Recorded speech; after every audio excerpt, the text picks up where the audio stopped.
Padre, también te quiero pedir hoy, ahorita en especial por este momento en el que vamos a abrir tu palabra, ayúdame a expresarla correctamente y también ayuda a mis hermanos a sentirla, sentir el peso del pecado, Señor, como lo vamos a ver hoy, y también sentir la gracia de tu perdón.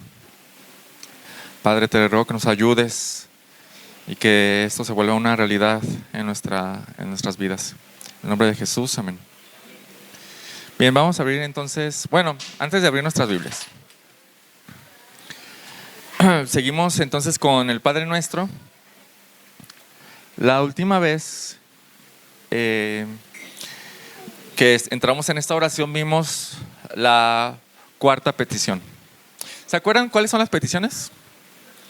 ¿Cuál es la primera petición del Padre Nuestro?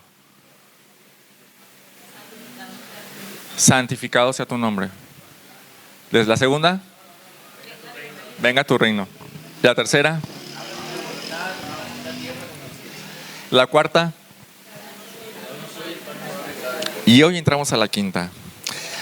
Solo para recordar, las primeras 3 oraciones, el enfoque de estas oraciones es la gloria de Dios, la gloria de Dios.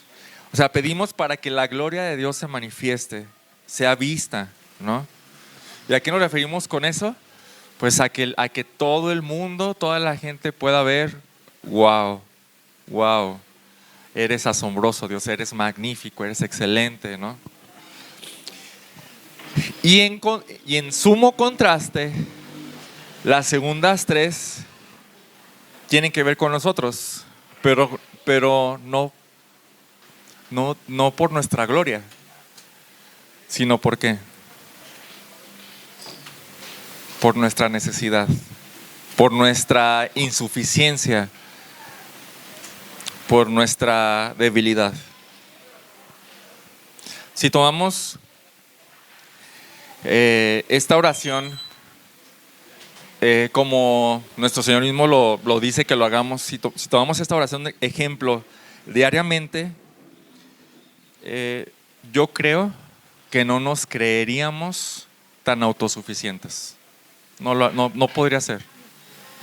Estaremos todo el tiempo, diariamente recordando que yo no puedo sin Él. Eso es lo que estas 6 peticiones tienen que ver. Él puede, Él es el que tiene todo el poder, la gloria, Él es el del reino, y nosotros todo el tiempo estamos pidiendo, Señor, susténtame, Señor, perdóname, Señor, ayúdame contra el enemigo y contra la tentación, al Señor. Entonces todo el tiempo estamos pidiendo, pero por nuestra necesidad. Si usáramos esta oración modelo, de verdad, de manera diaria estaremos recordando todo el tiempo que no puedo vivir sin Él, que dependo de Él para vivir, tanto para mi vida material y física como para mi vida espiritual. Creo que esta oración remarca esta realidad que, creo yo, nos cuesta mucho reconocer y admitir. La realidad de que somos criaturas débiles, no somos fuertes. Quien se crea fuerte no lo es. No lo es. Quien se crea fuerte espiritualmente no lo es. No podemos sin Él. Sin Dios no podríamos. Fíjate lo que dice Salmo 103, por favor. Salmo 103, y vamos a leer versículos 13 al 17. Salmo 103, 13 al 17.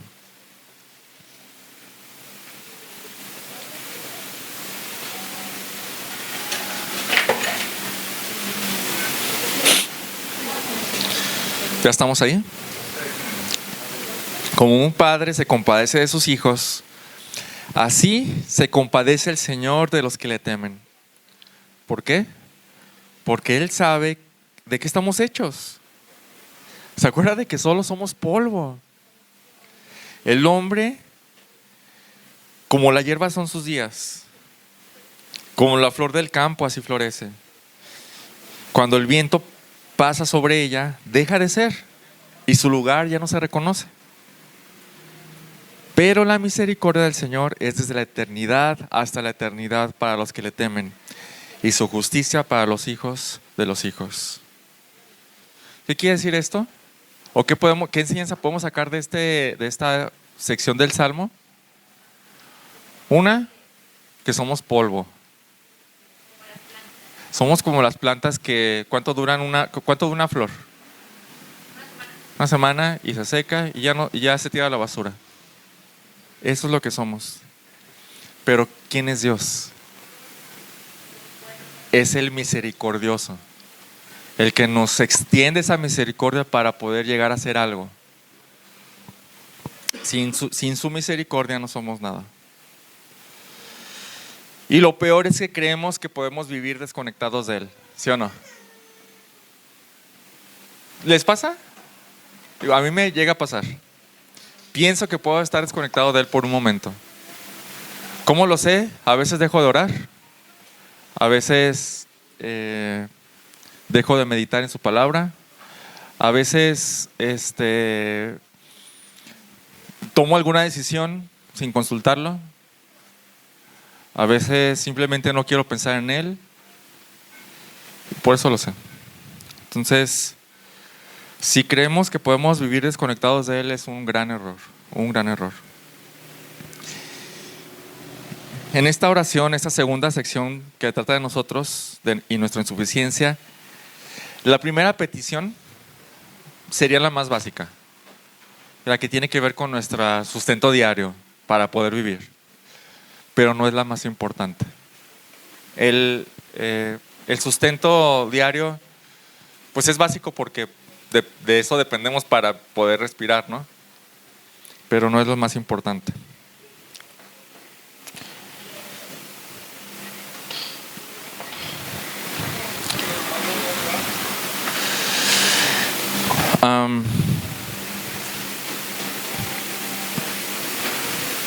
En esta primera petición que vimos la última vez que tocamos este tema de la oración, vimos la realidad de las cosas, de que pues si Él no provee, nosotros ¿qué tendríamos? Nada.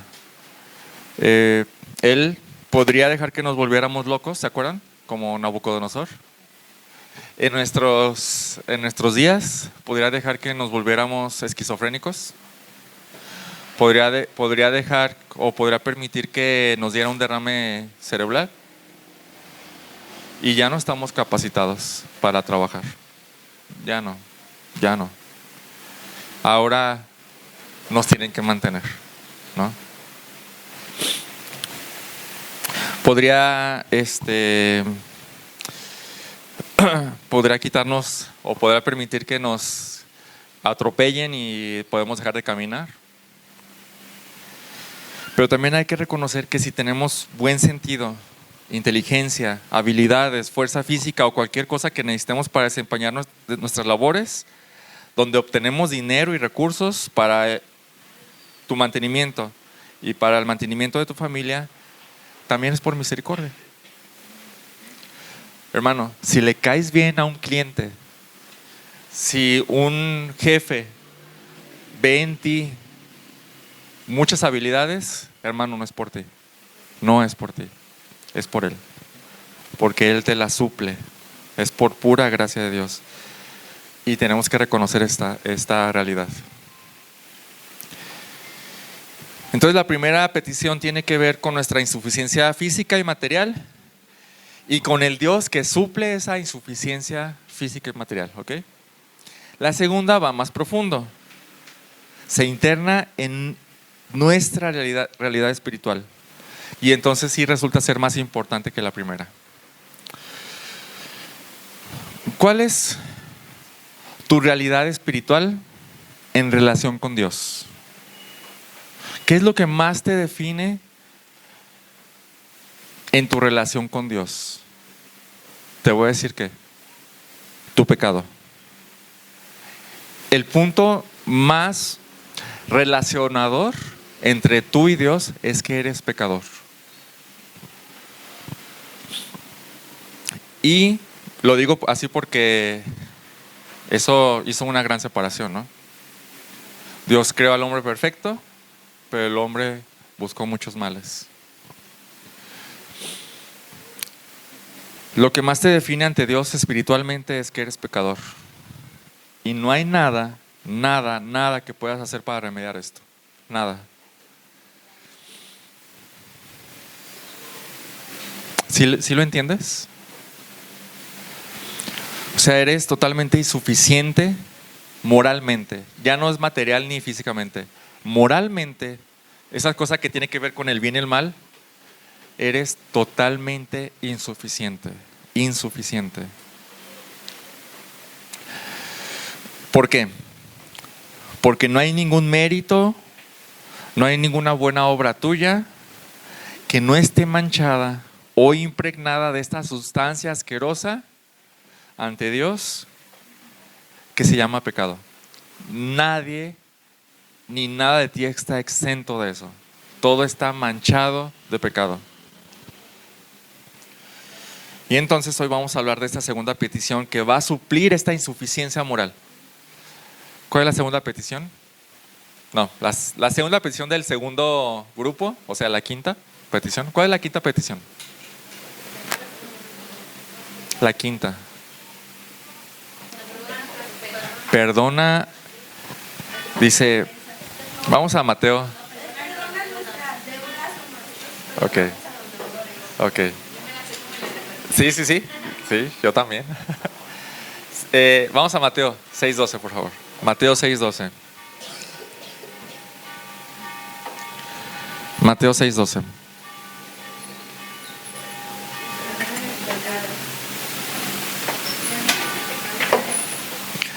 Diríamos, Padre nuestro que estás en los cielos, perdónanos nuestras deudas, como también nosotros hemos perdonado a nuestros deudores.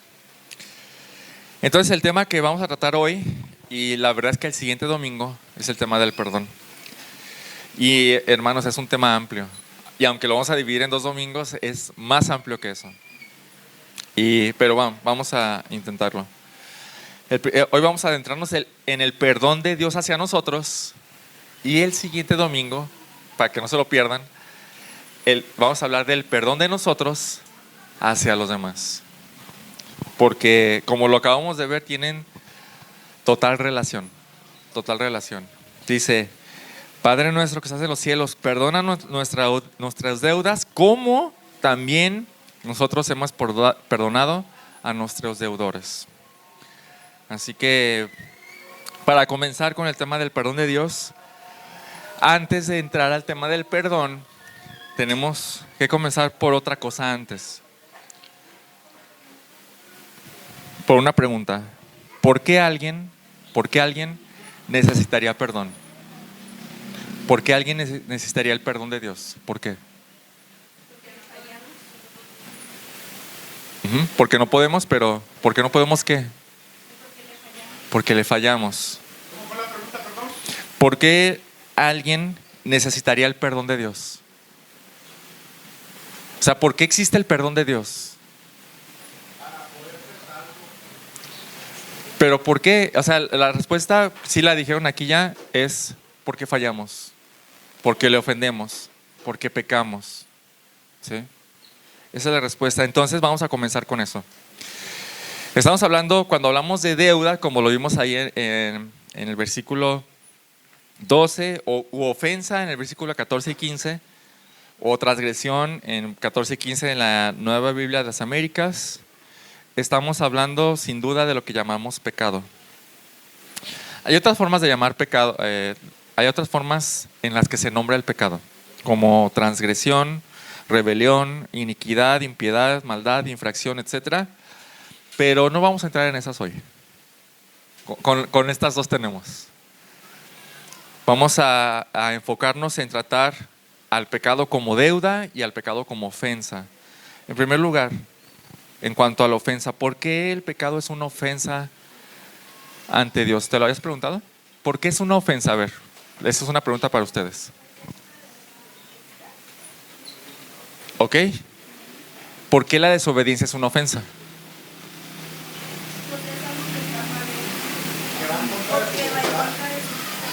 ¿Ok? Va en contra de su voluntad. ¿Por qué eso es una ofensa?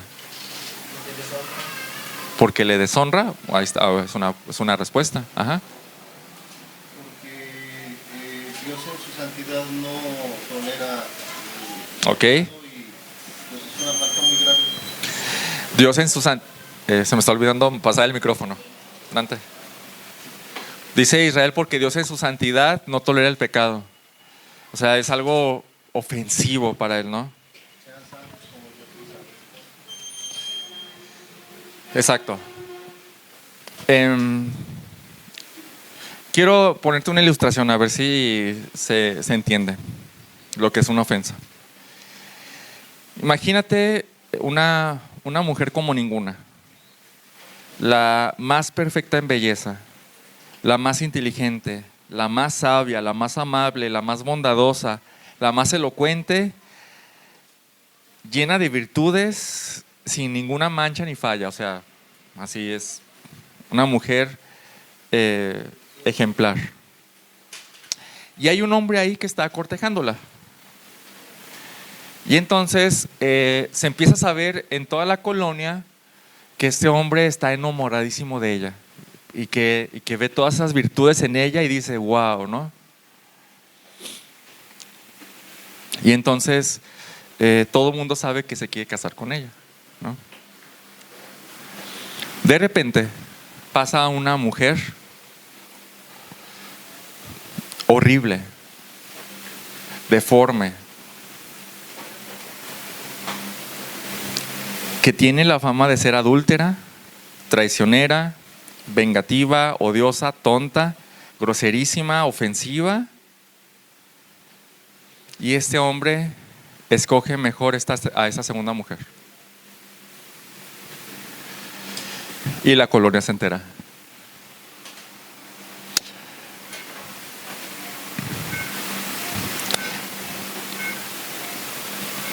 ¿Esto sería ofensivo de alguna manera para la primera mujer? ¿Por qué?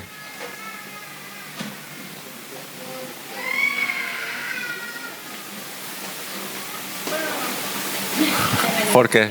A ver. Sí, porque... Con micrófono, gracias. Sí, porque porque sería así como de que ¿por qué prefirió a alguien peor que a mí? Ok.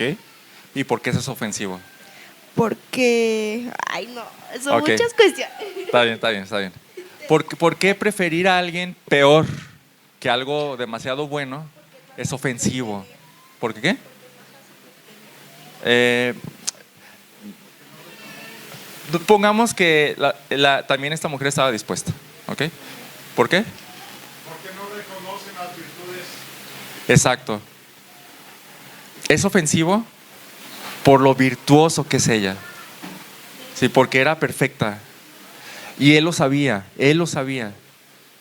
Es una ofensa para su dignidad, ¿no? Bueno, Dios es la persona más magnífica, la persona más pura, excelsa, es el más digno, 3 veces santo, y es mucho más, es todopoderoso, asombroso, terrible, majestuoso, y más, y más. Ahora, en la eternidad, para el avance de su gloria, quiso crear al hombre.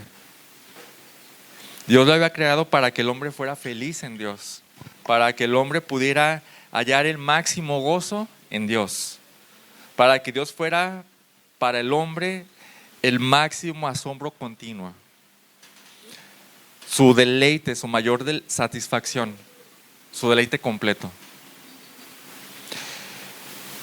Pero cuando se presentó el pecado, el hombre eligió con toda su conciencia algo diferente, algo peor, algo menor, pero no solo menor, sino peor.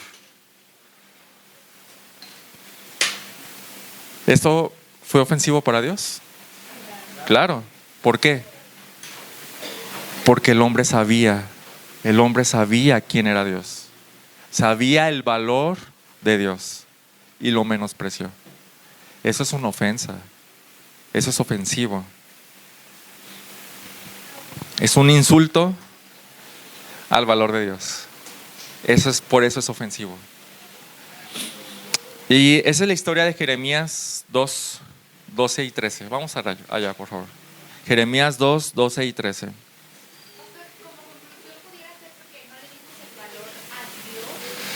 Porque aunque reconocemos el valor de Dios, elegimos otra cosa peor. Eso está fuertísimo. Jeremías 2, 12 y 13.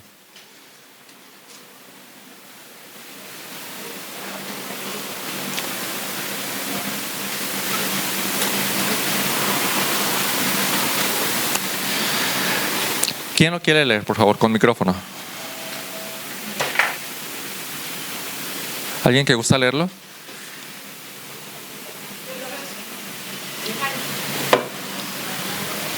Jeremías 2, 12 y 13.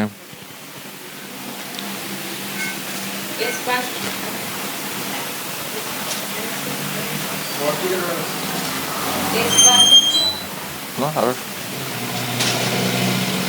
A ver, ya. Espántense, oh cielos, por esto, y tiemblen, queden en extremo desolados, declara el Señor, porque dos males ha hecho mi pueblo. Me han abandonado a mí, fuente de aguas vivas, y han cavado para sí cisternas agrietadas que no retienen el agua. Wow. Fíjense cómo lo dice. Espántense por esto que está sucediendo. Espántense. Es algo terrible. ¿Qué era lo terrible? Dos cosas que su pueblo de Israel estaba haciendo con Dios. ¿Cuál era la primera? Me abandonaron a mí. Pero ¿cómo se dice él? ¿Cómo se menciona él? Fuente de agua viva. Yo era fuente de agua viva. Y me abandonaron. Esa fue la primera cosa mala. La segunda cosa mala, ¿cuál fue? Me sustituyeron por cisternas. ¿Qué es una cisterna? Un almacén de agua, ¿no? Rotas que no pueden retener agua. O sea, me cambiaron por lo contrario. Algo demasiado bueno por algo demasiado malo. ¿Sería ofensivo para Dios? Bueno, a eso nos referimos con ofensa. El pecado es una ofensa a Dios. Bueno, eso es lo que tú y yo hacemos cada vez que pecamos. Eso es lo que tú y yo hacemos cada vez que pecamos. Cada vez que pecamos. Y ni un solo pecado se salva de eso. Eso es lo que tú y yo hacemos cada vez que pecamos. Hace tiempo leí esto y quiero compartírtelo. ¿Qué es el pecado? El pecado es la gloria de Dios no honrada. La santidad de Dios no reverenciada. La grandeza de Dios no admirada. El poder de Dios no alabado. La verdad de Dios no buscada. La sabiduría de Dios no estimada. La belleza de Dios no atesorada. La bondad de Dios no saboreada. La fidelidad de Dios no confiada. Las promesas de Dios no creídas. Los mandamientos de Dios no obedecidos. La justicia de Dios no respetada. La ira de Dios no temida. La gracia de Dios no apreciada. La presencia de Dios no apreciada. Y la persona de Dios no amada. Todo eso es ofensivo a Dios. O sea, Dios es así, es perfecto.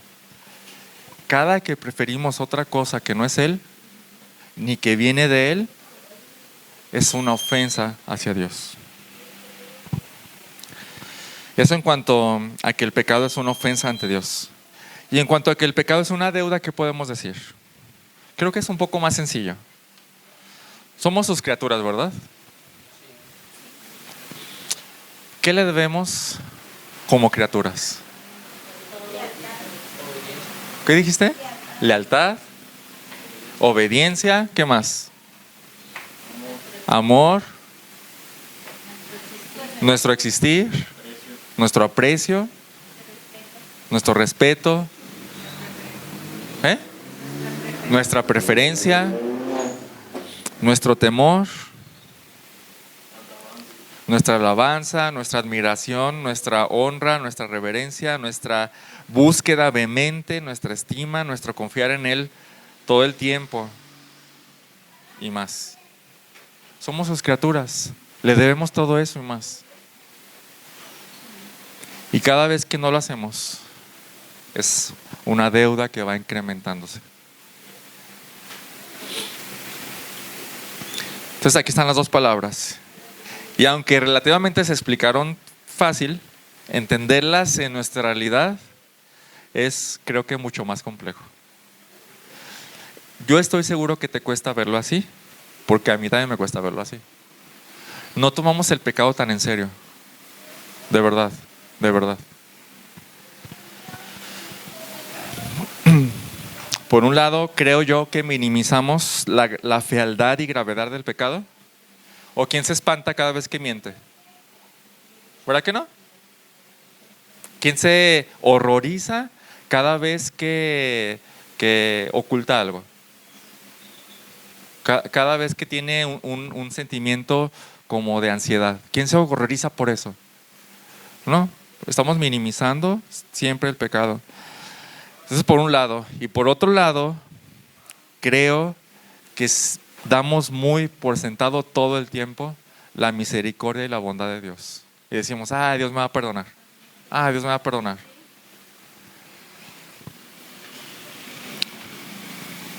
Entonces, simplemente pecamos hasta cierto punto a gusto. ¿Puedes decirme que no? Ahora, cuando hablamos de pecados, hermanos, también es algo que suele pasar en nuestras cabezas, ¿no? Generalmente vamos a estar pensando en pecados groseros. Pero es que yo no soy adúltero, o yo no estoy robando, o yo no maté, yo no he matado, ¿no? Pecados extremos, exactamente.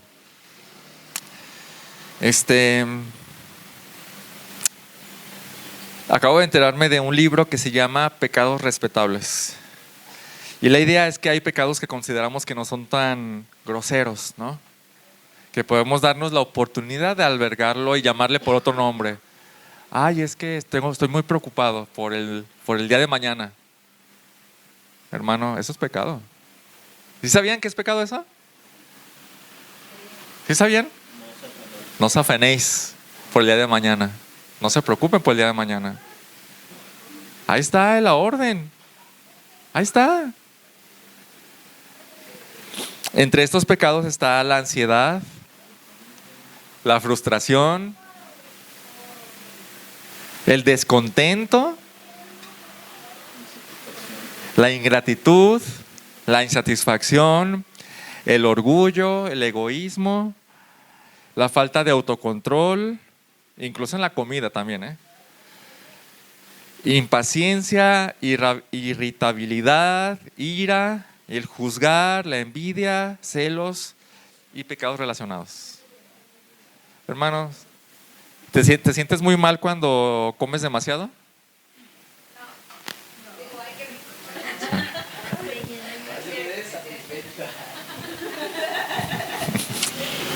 ¿Te sientes muy mal con Dios cuando estás ansioso?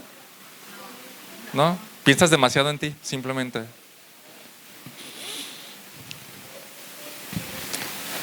Entonces, cuando pensemos en pecados, hay que pensar en nuestros pecados. ¿Sí? Para Dios todos los pecados son iguales. ¿Sí? Para nosotros no. La palabra dice que todo lo que no proviene de fe, o sea, todo lo que hacemos fuera de la conciencia de que Él está en control, Él es soberano. Es pecado. Amén. Entonces, para Dios, para nosotros sí, alguien podría decir, no, esta persona asesinó a una persona o esta persona cometió adulterio. No, no, hombre. Pero sí podemos pasar por alto una mentirita, ¿no? Le decimos piadosa. Fíjense, le decimos piadosa. Sí, eso está en Santiago capítulo 2. Dice, ¿por qué? Porque si alguien comete adulterio y alguien miente, ¿que no estos dos pecados están en la misma lista? ¿Sí? Entonces, si cometiste uno, ya te hiciste transgresor de todos. Ajá. En la misma palabra de Dios dice que hay pecados de muerte y de no muerte. Hay dos pecados que no perdona el valor, ¿verdad? Bueno, ese es otro asunto, pero básicamente es otro asunto muy, muy largo. Después entramos a eso. ¿Qué tiene que ver con la incredulidad? Ajá. Porque sí dice el texto, hermano, en la primera carta de Juan, en el capítulo 5:17, toda maldad es pecado, pero hay pecados que no acarrean muerte. Sí, digamos que hay otro concepto ahí, porque realmente cuando lo vamos a ver enseguida acerca del perdón, cuando Cristo perdona, perdona todo. Entonces hay que interpretar bien qué significa eso, y hace poquito lo hablamos, ¿no? Esos pecados tienen que ver más que nada con la incredulidad, y pues obviamente la incredulidad pues tiene que ver con, no se perdona, ¿no? Pero por la misma incredulidad, ¿no? ¿Sí? Si gustan, después hablamos de eso. ¿Sale? Buen tema, eso es un buen tema. Bueno, entonces ahí están los pecados. Y el punto es que todo esto tuvo su inicio terrible, todo el pecado, el día en que Adán no escogió a Dios. Adán, su primera criatura humana, no escogió a Dios. Y tan solo 6 capítulos después, Génesis 6:5 describe así a la humanidad. El Señor vio que era mucha la maldad de los hombres en la tierra, y que toda intención de los pensamientos de su corazón era solo hacer siempre el mal. ¿Cuántos superlativos hay aquí? Era mucha la maldad de los hombres en la tierra. ¿En dónde? En todos lados. Y que toda intención, sin faltar ninguna, de los pensamientos de su corazón, de donde sale todo, era solo, o sea, únicamente sin que esté algo fuera, solo hacer siempre, sin que falte ni un momento, el mal. Bien, entonces, estamos hablando de estas dos palabras, la ofensa y la deuda. Ahora te pregunto, ¿hay algo que tenga el hombre que pueda restaurar la dignidad de Dios ofendida? ¿O que pueda pagar toda la lista de deudas pendientes con Dios?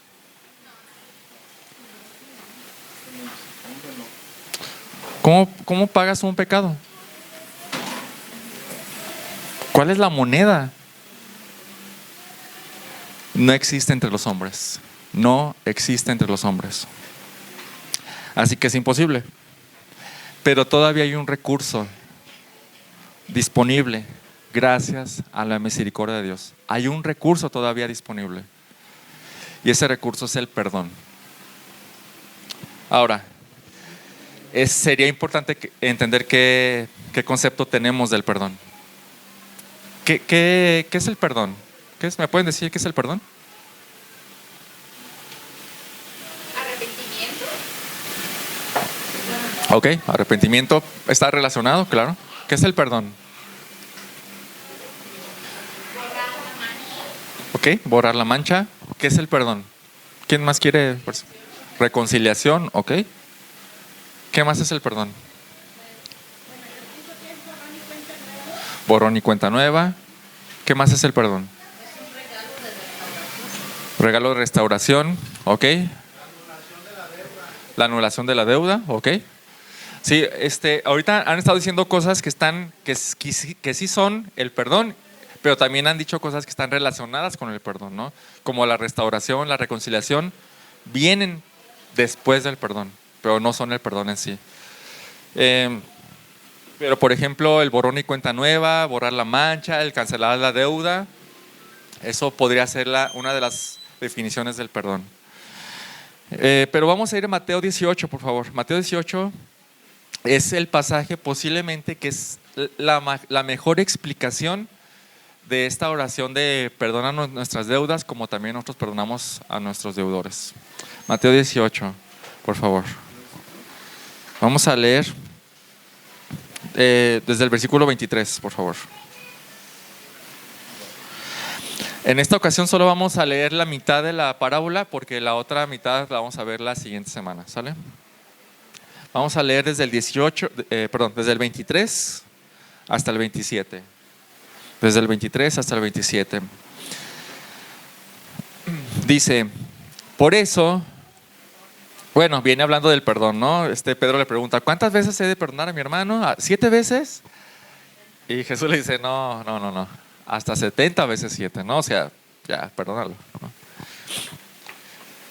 Versículo 23. Por eso el reino de los cielos se puede comparar a cierto rey que quiso ajustar cuentas con sus siervos o esclavos. Al comenzar a ajustarlas, le fue presentado uno que le debía 10,000 talentos. En la NBLA dice 216 toneladas de plata. Y bueno, para entender la magnitud de esto y que esto funcione, para entender qué es esto del perdón, necesitamos entender qué es esta cantidad. 10,000 talentos. 10,000 talentos. ¿Qué es un talento? ¿Qué es un talento? Es un peso. No es un peso, es una medida de peso, ¿ok? El talento es una medida de peso. Entonces, era como un huevo ahí que pesaba, ¿no? Y entonces la ponían en la báscula y ponían acá el otro lado la otra cantidad de plata, ¿no? De plata, perdón. Entonces, era una cantidad de peso, era una medida de peso. Bien. Y está hablando en especial de plata. Está hablando de 10,000 talentos de plata, ¿ok? Entonces, para entender cuántos son 10,000 talentos de plata, sí. Es una forma de decir, sí, pero es interesante. Vamos a ver qué significa 10,000 talentos. Un talento de plata equivalía a 6,000 denarios. 6,000 denarios. ¿Qué es un denario? El salario de un obrero, ¿de cuánto tiempo? De un día. Un día, ¿ok? Un denario es un día de trabajo. Un talento son 6,000 denarios. O sea, 6,000 días de trabajo. O sea, en años, 16.43 años, ¿ok? Bien, eso multiplícalo por 10,000. 164,000 años. 164,383 años. Absurdo. Es absurdo la cantidad que le debe esta persona al rey. Absurda. Obviamente no se dice cómo es que llegó a esa deuda, ¿no? Solamente tienes esta deuda. Es absurda la cantidad de plata que le debe esta persona al rey. Pero no teniendo, versículo 25, pero no teniendo él con qué pagar, literalmente ni viviendo 100,000 años, sin gastar ni una sola moneda, ¿sí? Ni trabajando 100,000 años. Entonces su señor ordenó que lo vendieran junto con su mujer e hijos y todo cuanto poseía, y así pagara la deuda. Claro que es absurdo, ¿no? Versículo 26. Entonces el siervo cayó postrado ante él diciendo: tenga paciencia conmigo y se lo pagaré. ¿Habían visto lo absurdo que es esto que está diciendo este esclavo? Es absurdo. ¿Cuánta paciencia? ¿100,000 años?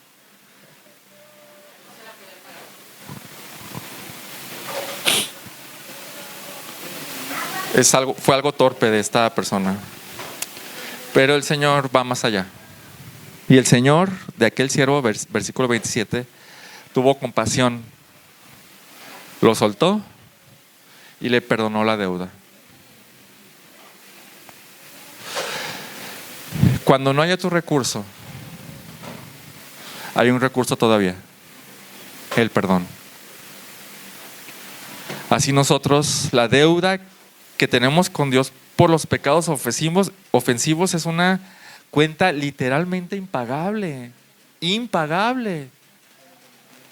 Ni viviendo 100,000 eternidades podríamos pagar la deuda completa. Ni viviendo 100,000 eternidades. Solo queda un recurso: que Dios nos perdone.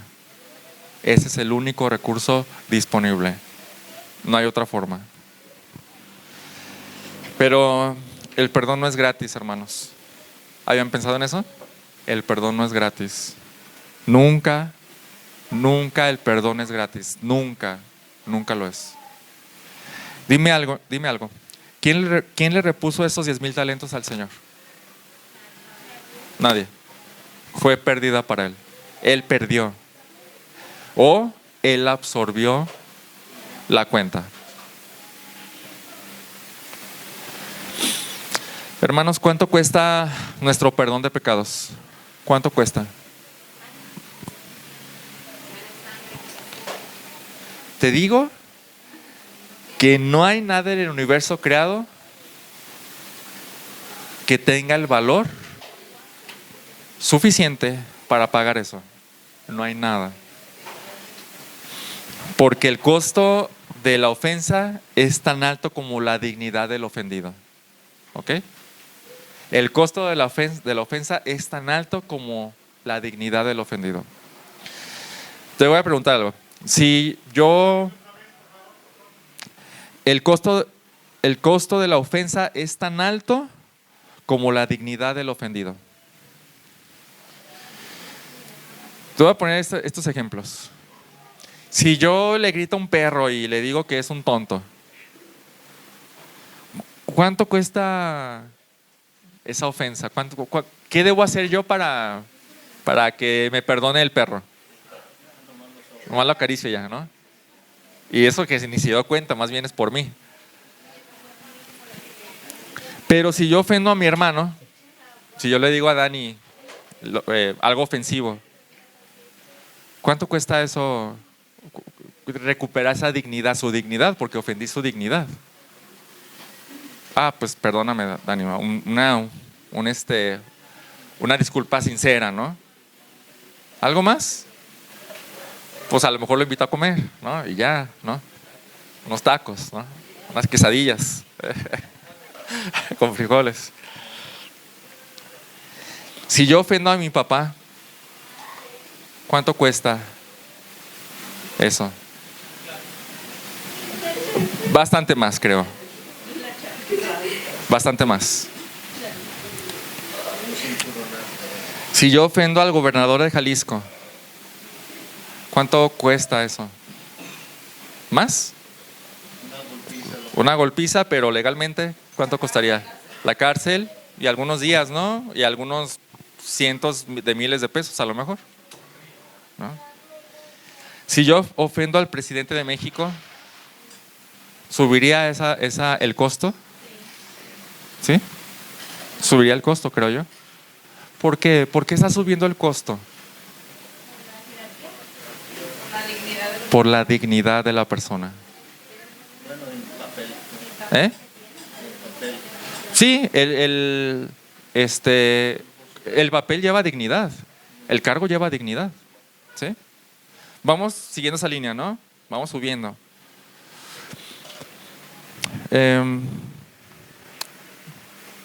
Si yo ofendo a Dios, ¿cuánto cuesta esa ofensa? Ni mi vida. Mi vida es tan baja. No, mi vida realmente no vale mucho. ¿Cuánto vale mi vida? No. ¿Sí?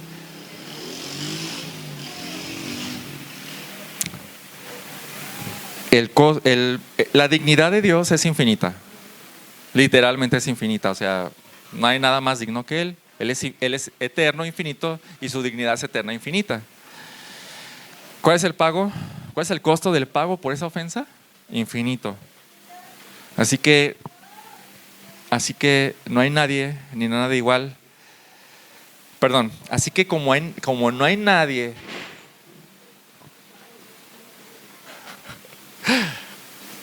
así que como no hay nadie ni nada de igual dignidad, Él tuvo que venir. Él mismo, el ofendido, tuvo que venir. Y se dio a sí mismo para poder pagar eso. Es la sangre de la persona más digna la que tiene el valor adecuado para pagar la ofensa y la deuda a Dios. Es la sangre de la persona más digna la que tiene el valor adecuado para pagar por la ofensa y la deuda hacia Dios. Pedro dice esto acerca de la sangre. Eso está en 1 de Pedro. Ustedes saben que no fueron redimidos de su vana manera de vivir, heredada de sus padres, con cosas perecederas como oro y plata, sino con sangre preciosa, como de un cordero sin tacha y sin mancha, la sangre de Cristo. Porque Él estaba preparado desde antes de la fundación del mundo pero se ha manifestado en estos últimos tiempos por amor a ustedes. ¿Cómo lo dice? ¿Cómo habla Pedro acerca de la sangre de Cristo? ¿Cómo le dice? ¿Sangre qué? Preciosa. No está hablando de belleza, no está hablando de una sangre bella, ¿verdad? ¿De qué está hablando? De valor. De una sangre valiosísima. Valiosísima. Eso costó. Y cuando Cristo estaba derramando su sangre en la cruz, sus últimas palabras fueron estas: consumado es. Consumado es. Consumado es. Y para los que estamos estudiando los miércoles, en griego, esta palabra es tetelestai, que básicamente quiere decir completado, terminado, cumplido, y en cuanto a una deuda, totalmente pagado. Fue suficiente. La cuenta está saldada.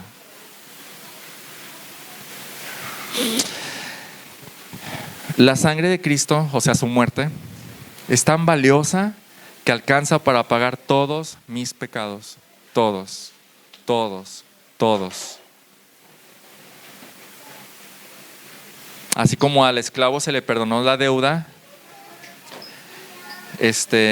no es que no se le perdonó toda la deuda menos 2 pecados, ¿no? Menos 2 talentos. No, se le perdonó los 10,000 talentos, se le perdonaron. Así nosotros se nos perdonó toda la deuda, toda la deuda. Y ya no debía nada. Así nosotros, cuando Cristo paga la cuenta de nuestros pecados, ya no queda ninguna cuenta que pagar. No hay ningún pecado que pagar. Es por eso que nosotros solemos decir, cuando nosotros le preguntamos a alguien, ¿a dónde vas a ir cuando te mueras? Nosotros los cristianos solemos hacer mucho eso para como evangelizar, ¿no? Para abrir plática. Y nos dicen, ¿no? Pero después nos regresan la pregunta, bueno, ¿y tú a dónde? ¿No? ¿Qué le decimos? Generalmente, al cielo. Y generalmente van a decir, ay, muy santito, ¿qué? No, esa es la razón. Esa es la razón. Porque yo ya no debo nada. Cristo pagó todo. No es que sea muy santito, soy muy pecador, pero Cristo pagó toda la deuda. También la sangre de Cristo es tan valiosísima como para pagar el pecado de toda la humanidad. Pero ¿cuál es el problema? No todos vienen a buscar ese perdón, ¿verdad que no? No todos vienen a buscar ese perdón.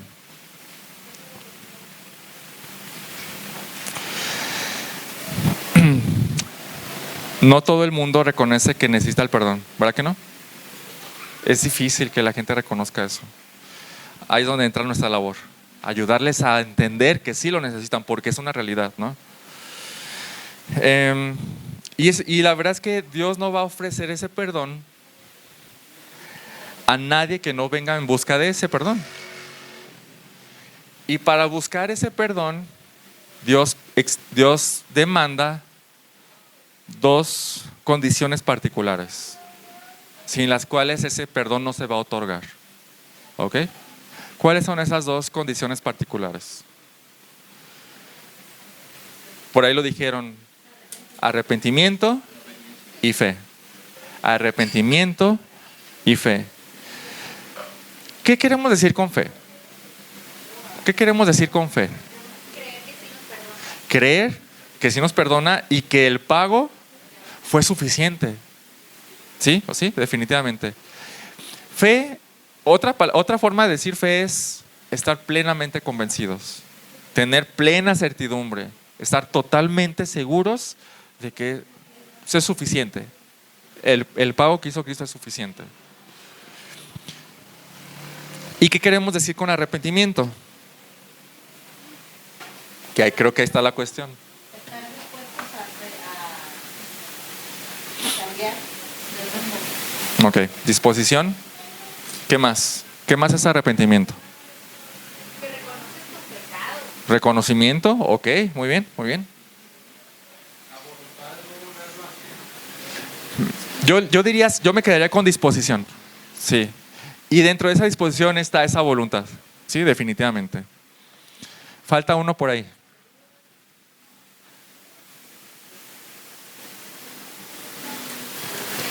Contrición. Contrición. Pero es la palabra que se usa, ¿verdad? Contrición es ese sentimiento de que hiciste algo malo, ¿sí? Ese dolor. Bien. Muchas veces no sentimos ese dolor, ¿verdad que no? ¿Verdad que no? O sea, es como miento y te sientes muy mal a veces no, o sea, a veces sí, pero es a veces, la verdad, o sea, no muchas veces sientes eso y necesitamos buscar sentir eso también. La contrición o ese sentir mal, es como cuando, a ver, imagínense que yo allá en nuestra casa, yo le hablo muy mal a mi esposa enfrente de mis hijos, ¿ok? Y quizás al principio, pues, por mi orgullo y todo, yo me voy a mi cuarto bien enojado, aunque yo tuve la culpa, o sea, entonces, pero después de reflexionar y Dios ayudarme, de repente digo, la regué. Y me siento muy mal. ¿Les ha pasado eso? Eso es contrición, ¿ok? Eso es contrición. Y me siento muy mal y está eso, y es que lo hice mal, la regué y bueno. Si no tuviera ese sentimiento y voy con mi esposa y le digo, perdóname, ¿eso es pedir perdón? No, claro que no.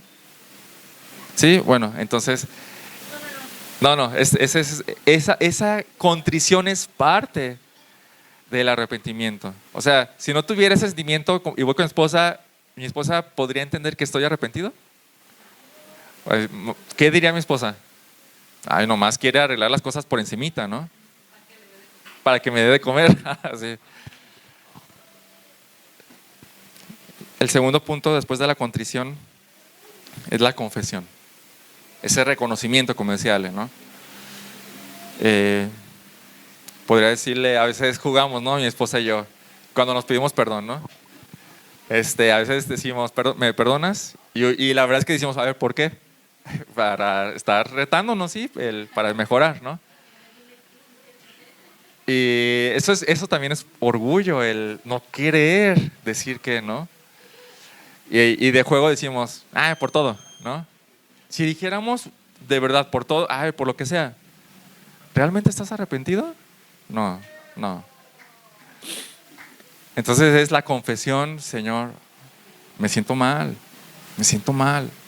perdóname porque hice esto. No, perdóname por todos mis pecados. No hagan eso.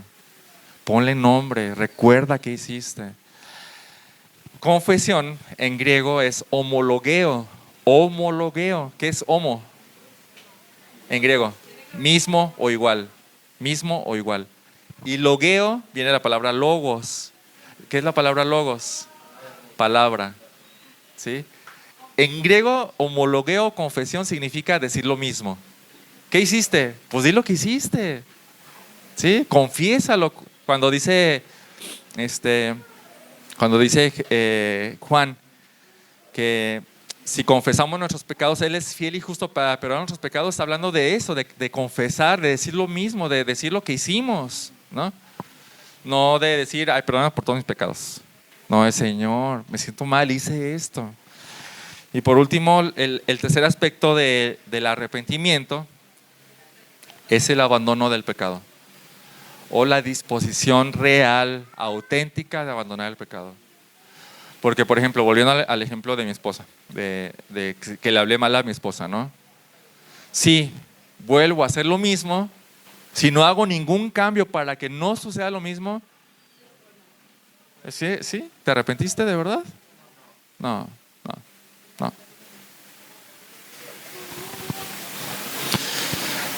Pastor, pero también ahí es perdonar 70 veces 7.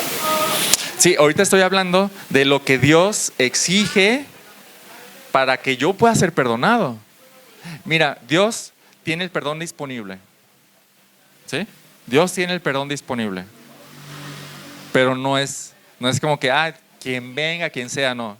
Te exijo dos cosas. Ven con fe y ven arrepentido.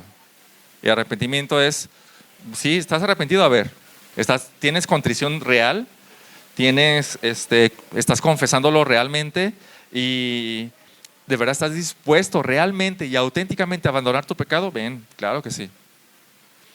Y si no, creo que no se podría llamar arrepentimiento. Y entonces quizás no hay perdón de pecados. Dice Hechos 3, 18 y 19, pero Dios ha cumplido así lo que anunció de antemano por boca de todos sus profetas. Jesucristo debía padecer, por tanto, arrepiéntanse. Por tanto, arrepiéntanse y conviértanse para que sus pecados sean borrados. O sea, para que haya un perdón. Arrepiéntanse, tengan fe. Hechos 3, 18 y 19. Y si no hay arrepentimiento, ¿qué es más fácil, tener fe o arrepentimiento? Tener fe o decir tener fe es más fácil que un verdadero arrepentimiento. Entonces, hermanos, ahí hay un foco, ¿no? Hay un foco. Estoy arrepentido, porque si no hay arrepentimiento, no hay perdón, hermanos. Este es mi último punto. ¿Cómo sé si he sido perdonado? ¿Cómo sé si he sido perdonado? Un pastor notó que hay 5 marcas en general de los que han sido perdonados de verdad.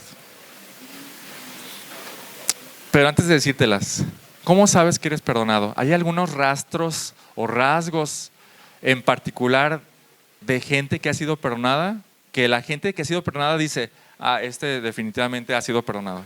¿Cuáles serían esos rasgos? A ver. Agradecimiento, ok. El reconocimiento, excelente, de quiénes somos. Ajá. Ya no sentir esa carga del pecado. O sea, paz, ¿no? Paz sí, muy bien. Hay un cambio, excelente, muy bien. Déjales leo esto que escribió este pastor. En primer lugar, y quiero que mientras voy diciendo estas cinco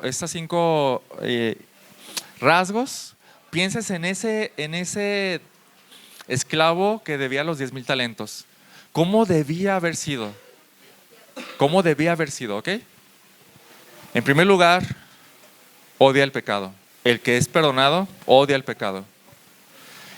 Ahora, imagínate después de haber sido perdonado de una deuda tan grande, tan impagable, ¿buscarías endeudarte otra vez? No, estás así como que no. Miren, la gente que ha salido del alcohol y de las drogas, lo odia. Tiene la tentación, pero odia eso. No quiere más eso. El cristiano que de verdad ha sido perdonado de una deuda que ni en 100,000 eternidades podría pagar del infierno, no odiaría esa cosa que lo llevó ahí. No lo odiaría. No odiaría esa cosa que fue tan terrible pagar para su Señor.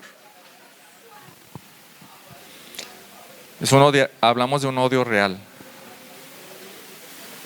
Segundo, ama a Cristo.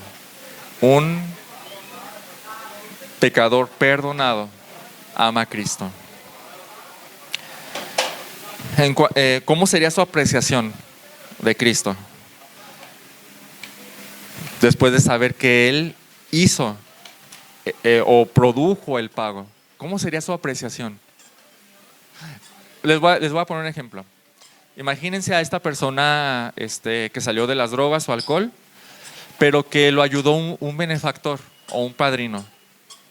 Y que no solo eso, no lo ayudó a salir, sino que ese padrino o ese benefactor le está ayudando a tener una casa, le está ayudando a comprar un coche, le está ayudando a tener una buena familia y lo está ayudando.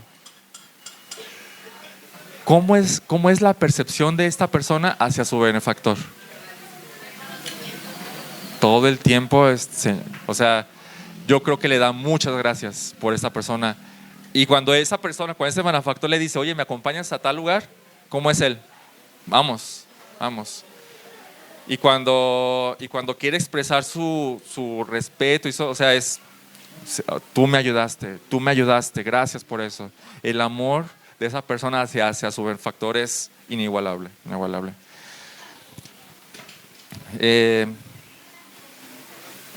Cuando un fariseo que se llamaba Simón lo invitó a Jesús, entró con él una mujer pecadora. ¿Se acuerdan? Que le lavó sus pies y estaba llorando y sus lágrimas caían sobre los pies de Jesús y con su pelo lo estaba secando. Y entonces el fariseo dijo, si supiera quién es esta. Entonces Jesús le dice, por lo cual te digo que sus pecados, que son muchos, han sido perdonados, porque amó mucho. O sea, ¿cómo sabes que sus pecados, cómo sabes que fueron perdonados muchos pecados de ella? Vela cómo ama, ¿sí? Un rasgo de alguien que ha sido perdonado es amar.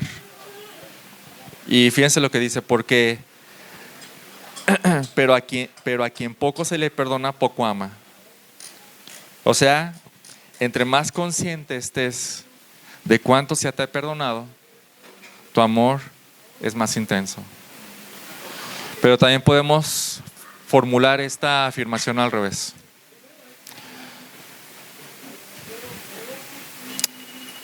Si amas poco, creo que no has entendido. ¿Sí? Posiblemente hallamos la razón de la frialdad cristiana. Quizás no hemos entendido cuánto se nos perdonó.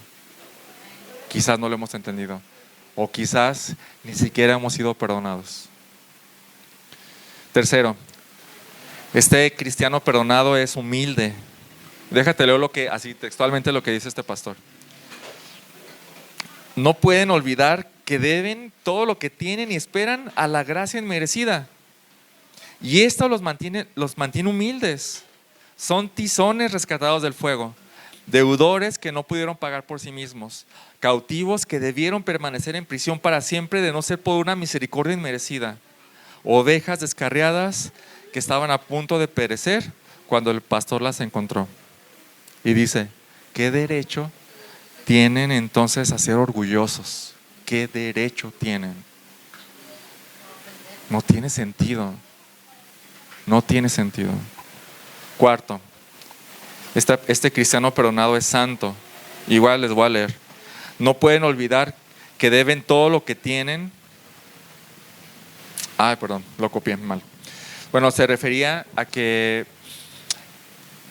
al ver la bondad de Dios, la gracia inmerecida, solo están buscando cómo agradar a Dios. Solo están buscando cómo agradarle, cómo vivir una vida como Dios quiere.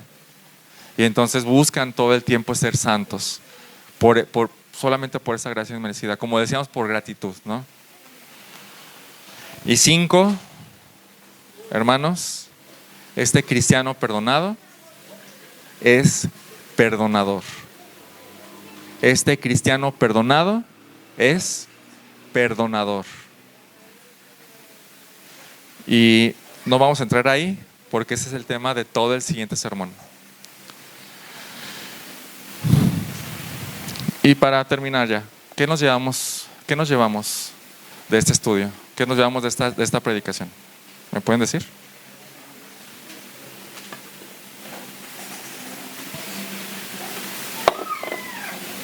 ¿Qué nos llevamos, hermanos?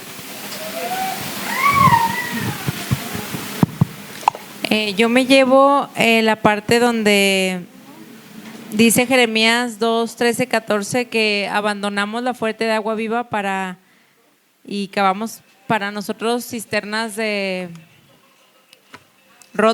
cisternas de agua rotas, porque muchas veces a diario tenemos que luchar con preferirlo a Él y reconocerlo a Él, porque rápido nos desviamos a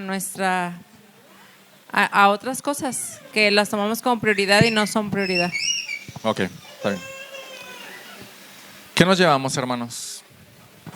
Hermano Jorge. Me llevo la necesidad de tener siempre que buscar de Dios y entender que no puedo vivir sin Dios. Amén, amén.